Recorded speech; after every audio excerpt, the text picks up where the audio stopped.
Untuk tracheostomy, ini saya buka ini dulu. Tadi ada ini deh, ada kasa yang panjang, ngegulung. Coba bawa sini.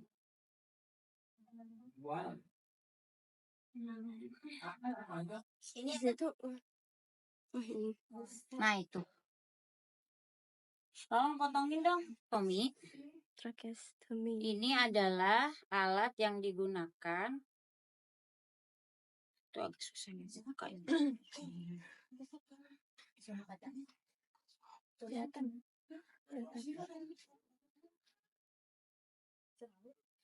Ini adalah alat yang digunakan pada pasien-pasien yang mengalami masalah pernafasan, tapi pernafasannya bagian atas dari apa ini kan trakeal ya, dari trakeal ke atas. Misalkan ada sumbatan di daerah kerongkongan, laring misalkan ya, atau di hidung misalkan ada kanker dan sebagainya. Jadi untuk dia bisa bernafas lagi, kita pasangkan alat namanya tracheostomy. Tindakan dibolonginnya di oka tuh. Kita ya dibius biasa. Jadi ini tuh bolong. Ini untuk saluran udara pasien. Terus kalau misalkan dia sembuh, untuk ginanya di apain Bu? Jahit lagi. Keluar dong infeksi dong. Atau nggak sembuh-sembuh. Nah, ini alatnya, terus ini ada bagian dalamnya yang kita bisa ganti tiap hari. Jadi ini ada ganti. Jadi kalau pasien punya alat ini, ya, si dalamannya ini, si innernya ini ada 2. Jadi pada saat dia dilakukan perawatan sama kita tiap pagi, misalnya ini bisa diganti kayak ini sekarang. Ini gantinya ini. Jadi pada saat nanti kita mau melakukan perawatan tracheostomy ini, luka di sekitar lubang, karena ini nggak dijahit ya. Beda dengan kemarin WSD, sekitarnya kita jahit, kalau ini tidak. Digantinya dengan apa nih? Ada balon di sini. Jadi pada saat dia sudah dilakukan operasi, biar dia diem di saluran nafas, ada balon supaya dia diem di sini. Kalau bahasa Sundanya nyangket. Nyangket apa sih? Nyangkut.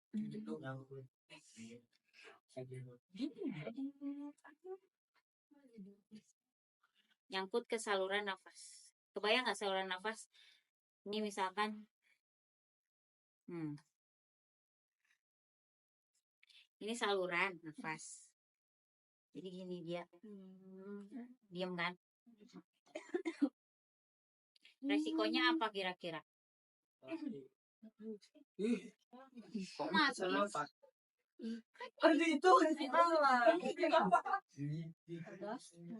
Itu yang Apa coba? Resikonya apa? Ini kan saluran, dinding-dinding di sini akan mengalami apa? Ya? Iya Pak, pembukaannya di sini pasti. Apa coba? Kalau pembuluh, kalau bagian tubuh kita mengalami penekanan akan beresiko apa? Lecet. Gara-gara apa lecet? Penekanan dari alat ini.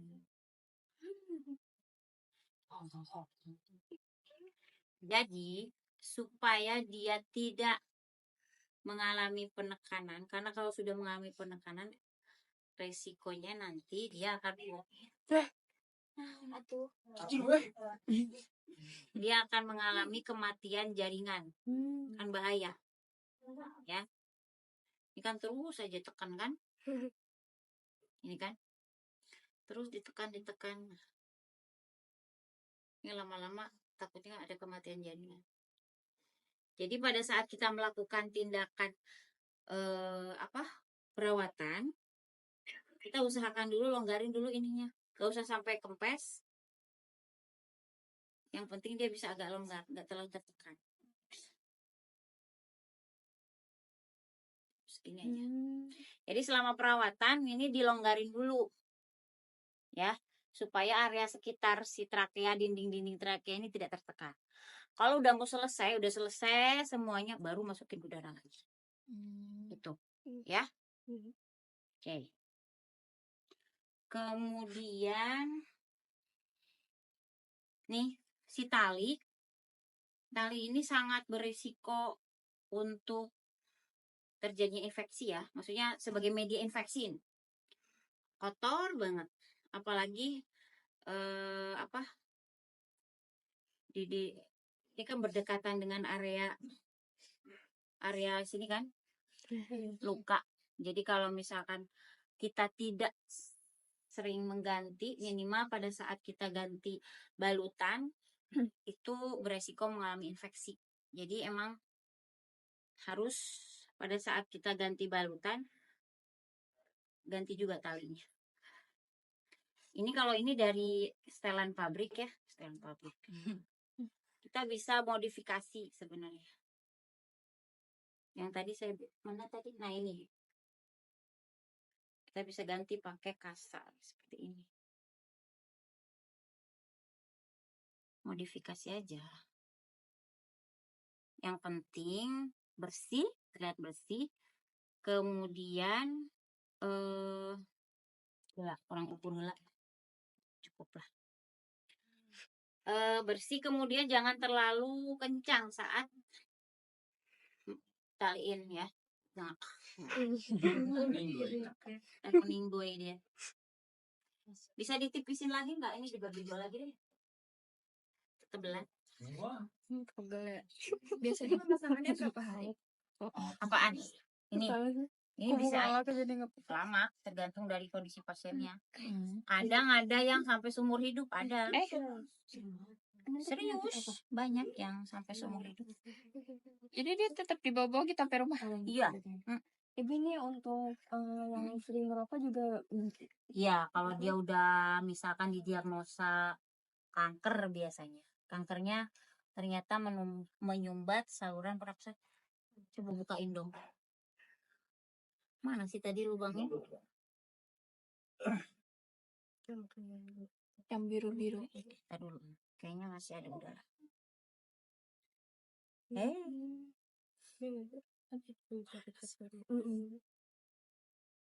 Suka ada iklan rokok kan? Nah, itu karena biasanya ada kanker saluran nafas. Berarti pakai ini ya Bu? Iya. Dan kalau udah pakai ini nggak bisa ngomong jelas kayak gini. Suara keluar, cuman yang ada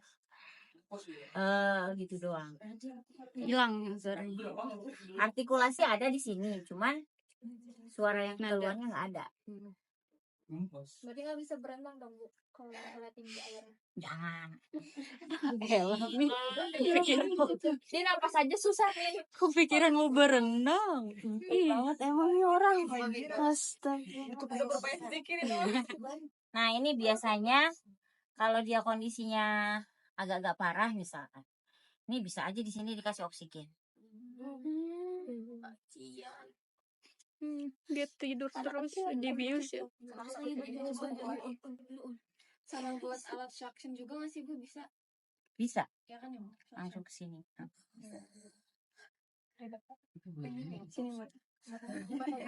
Makanya sehat. Kalau Dan ngerokok ya Bu. jangan. Kalau udah sakit kan ribet kan, kemarin pasang WSD kan? Iya. Belum sakitnya. Daripada belum betul. Sebelah. Ini yang cewek nggak ada yang ngerokok kan sini? Ini yang steril ya. Yang Anda siapkan lidi kapas minimal 2. Ini untuk membersihkan area luka di sekitar lubang trakeostomi ya. Minimal 2 buat ngebersihin pakai NaCl, kemudian dikeringkan. Kalau ini buat tadi sikat alis.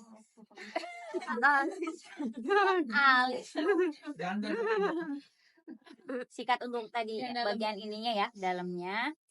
Kemudian Anda boleh sediakan pinset 2 untuk nanti mengeluarkan anatomis. Ini. Oh, itu anatomis dan chirurgis selalu bersama. Kamu dan dia kita. Yang aja. Udah masuk. Vincent aja gandengan kamu kapan? Vincent Mario. Cuma Zaman yang ATS sama bos kemul. Hashtag Windy. Mantap kayak. Keren dia kawin. Ini si kasanya bisa kayak gini ya tadi, bisa panjang gini. Kita atur aja, maksudnya setting.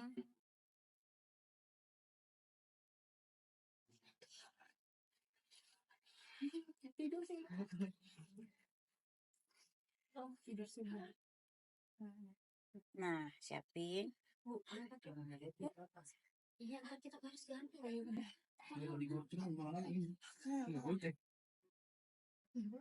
Mana si tutup? Kehilangan tutup ya teh. Nah, Biru. terus kemudian kita siapin ini on steril ya. Ini untuk nih ganti ikatan, tapi enggak bikin rapi lah ya, jangan awir-awiran sedikit. Oh, ikatan yang leher. Jadi Kalau ada gantinya kayak gini lebih bagus.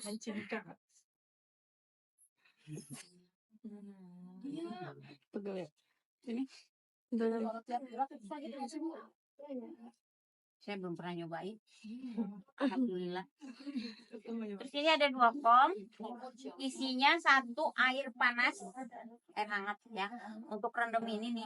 Kenapa harus pakai air panas? Supaya bisa, takutnya ada kotoran-kotoran yang nempel, plak-plak yang susah. Kalau pakai air panas kan gampang. Jadi kita rendam dulu, nanti kalau sudah agak lama kita masukin ke NaCl.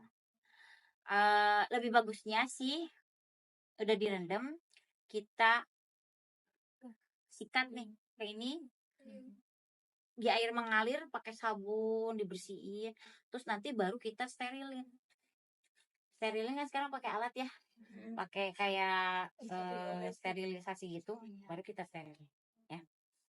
Jadi sebelum ke pasien udah benar-benar steril lagi.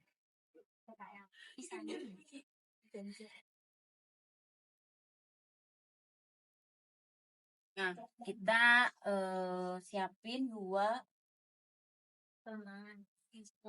handscoon bersih dan steril.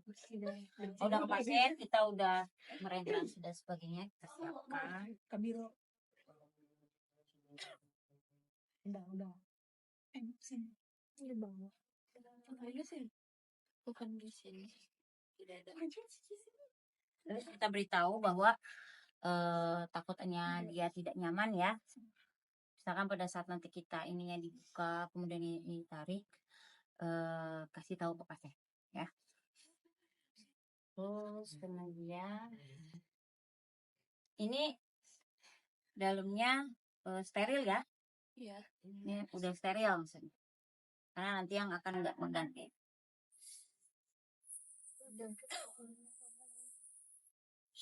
Kemudian kita siapkan,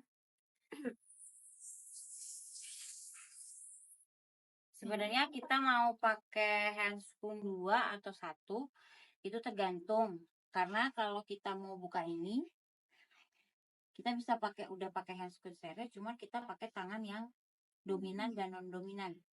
Dominan misalkan berarti yang ke pasien ya, yang ke pasien misalkan. Nah, yang ke pasien berarti kita pakai tangan yang dominan. Nah, yang tangan kiri atau tangan kanan terserah nanti kita mau pakai yang mana. Misalkan yang kita tangan dominan kita pakainya tangan kanan, udah pakai tangan kanan. Yang kiri Ininya. Yang kiri kita buat ambil alat. Ya. Oke, kita siapkan.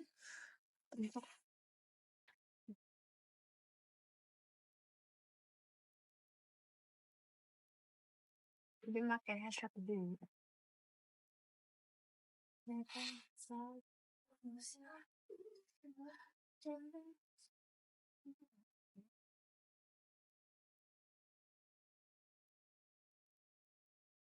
Wow.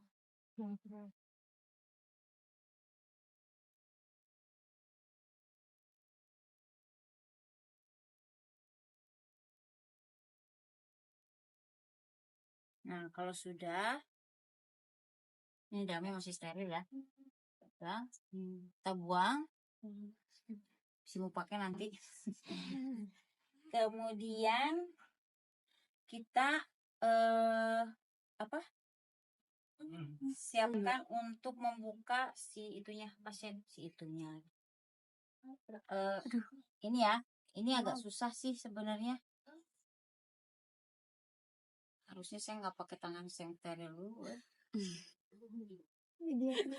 Kita buka yang itunya. Kan itu nggak steril ya. Kita siapin dulu nih. Ini udah dibuka. Masih kecil. Kenapa? Ini dalamnya steril.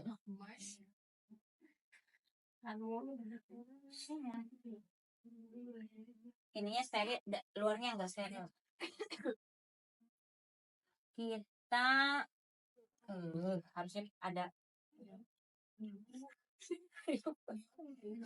pakai ini dulu deh. Transfer satu yang steril.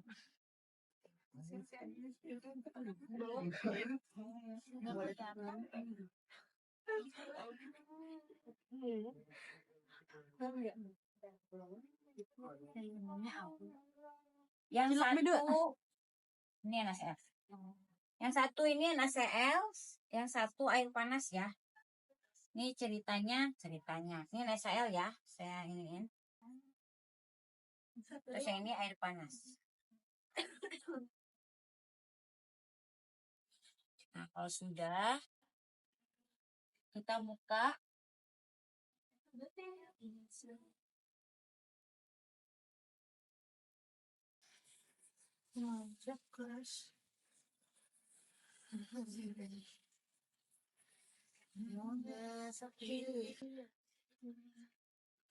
Aduh. Nah, kalau sudah kita masukin ke cairan Kalau sudah, baru kita ini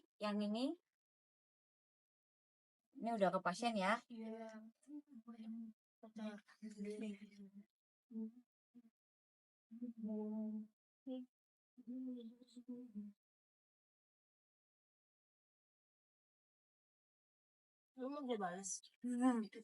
Terus kita pasang yang baru.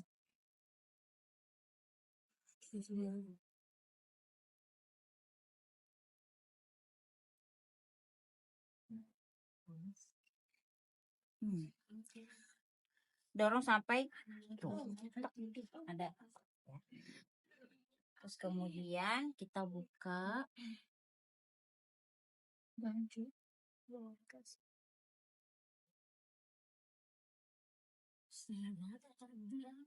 Pelan-pelan ya, jangan tarik-tarik ya. Kasihan, takut pasiennya ada rasa tidak nyaman. Karena kan kalau pasien kayak gini, pasien nggak bisa ngomong.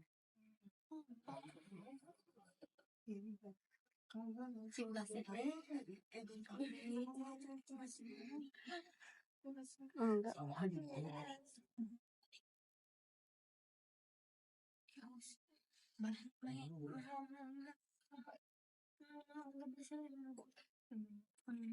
Tersuruh ganti.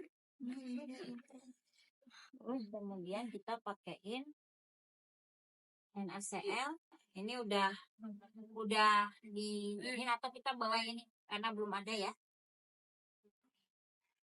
Bersihkan.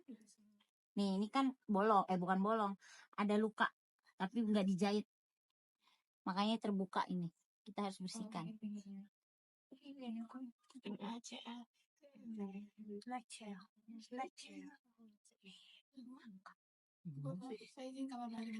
Oh iya.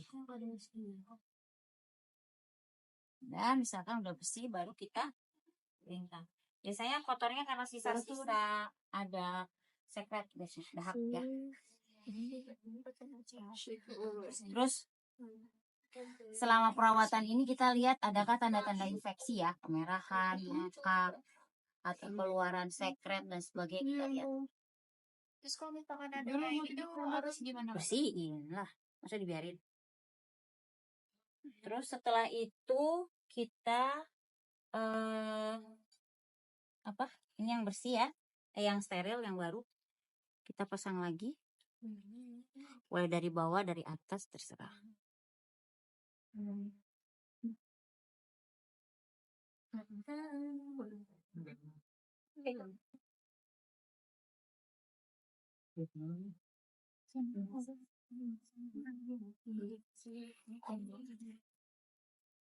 Nah, ini kan sudah ya. Kemudian yang nih, karena cai panas. Nih kita cuci.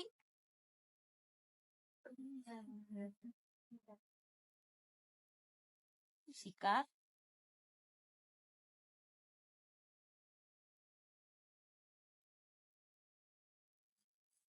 Ini ya, kalau kita sekiranya kotor, sikat. Kalau sudah, tadi saya bilang ya, ini idealnya kita bersihkan di bawah mengalir pakai sabun, baru kita sterilkan ya. Kita masukin ke sini. Ini kalau udah steril baru kita taruh di NaCl yang ini ya, NaCl baru yang steril. Ini kalau sudah berarti kondisi kita sekarang sudah bisa on. Sudah bisa on, sudah selesai. Terus kita siapkan tali, nih, tali yang baru. Kalau terlihat kotor, ya, kita buka dulu pelan-pelan.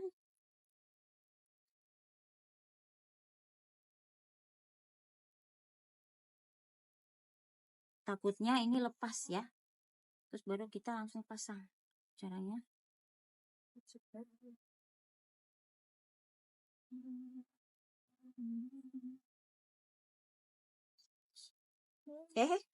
Masuk iya.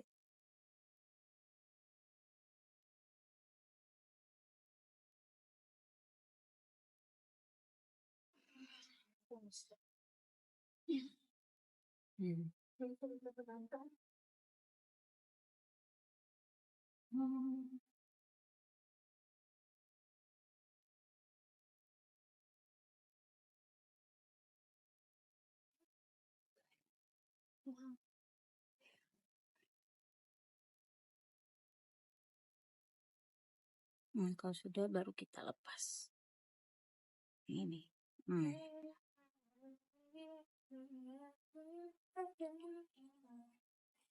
Ini aus yang dibuang ya. Kapicen. Nih kita sisain 2 senti. 2 jari, jangan terlalu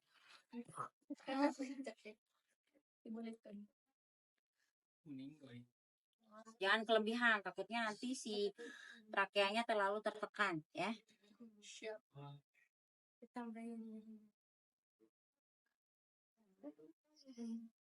Udah selesai. Bereskan alat.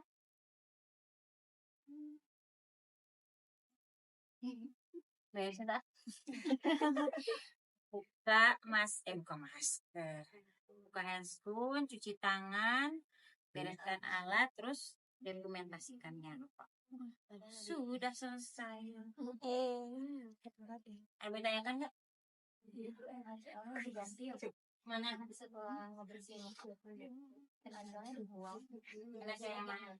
Yang pas abis ngebersihin luka.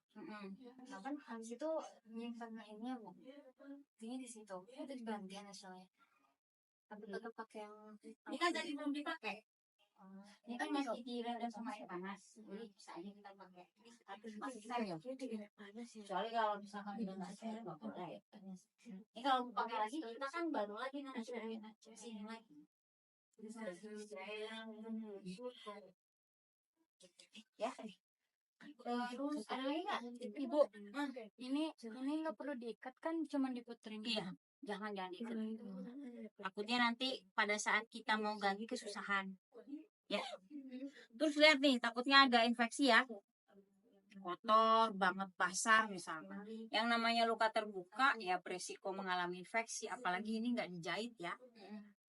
Beresiko banget. Sekret lah, kemudian darah dan sebagainya, ini beresiko. Ada lagi? Ibu, digantinya itu berapa kali? Idealnya sehari sekali, pagi-pagi. Jadi kalau mau kita saat mandiin pasien. Nih biasanya sekalian tuh ganti tracheostomy, ganti tali, ganti spray biasanya. Mandi sekalian biasanya. Jadi kerjaan kita beres. Ganti tracheostomy. Emang agak lama sih ya. Ganti spray kan lumayan tuh, lumayan keringetan ya sudah. Mandiin apalagi kan? Ganti tracheostomy. Jadi kalau mau mandi dulu, baru ganti spray, ganti tracheostomy. Bu, kalau misalnya masukin udara pertama kalinya berapa, Bu? Apa kesini? Yang pertama kali dimasukin alatnya. Biasanya nah di sini ada instruksi sih. Dia bisa sampai berapa cc. Kita ikutin aja terus dari sini. Tapi ya itu tadi sampai dia mengembang tadi berapa sih? 12 cc kalau pokoknya asal sampai dia harus nyangkut. Kalau nggak nyangkut ya udah lepas. Walaupun kita kasih tali tetap. Kadang kan orang misalnya kalau kita lihat kayaknya nggak pakai tali nggak masalah ya, ada gitu kan beberapa orang nggak pakai tali karena itu ada yang nyangkut di nafasnya. Cuma itu tadi resikonya ada ya orang yang tertekan ya, maksudnya kita juga kalau tidur misalkan posisi gini seharian aja pasti panas kan, itu juga tertekan sama. Ini juga sama, kalau dia tertekan terus ada kematian jaring takutnya, itu resikonya. Makanya pada saat kita mau melakukan penggantian itu jangan lupa udaranya jadi dilonggarin dulu sih balonnya istilahnya. Ya, ada lagi?